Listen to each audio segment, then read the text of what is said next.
Reddit, what is the creepiest true story someone has ever told you? Way back in 5th grade or so, I discovered a glorious Pokemon-themed chat room through the wonders of Yahoo. Within this chat room, there were maybe 15 regulars, generally between the ages of 12 and 16 or so, and we had a great time role-playing various anime characters and storylines.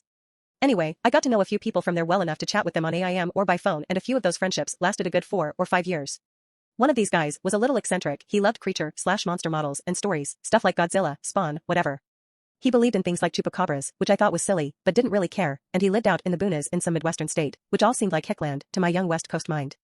After getting to know him pretty well and having a good 100 hours of phone conversations over the years, he finally revealed this lovely story.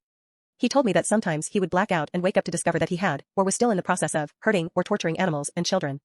He had quite a few cousins and neighbor kids who lived nearby, and apparently had killed some animals. When he revealed this to me, I felt sick inside. I love animals, and this information chilled me to the bone. It was really hard for him to tell me this, and he confided that I was one of the only people he had ever been able to tell. Then, it got weirder. Someone in his family, or maybe a family friend, decided that he must be possessed by a demon, and that they had to perform an exorcism.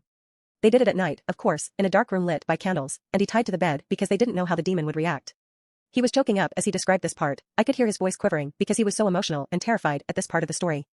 He described a pretty creepy process, but the worst part was the end. He said they heard something hit the floor under the bed when the demon left his body, and then something scrabbled across the floor and out of the room in the darkness, leaving claw marks in the wood floor.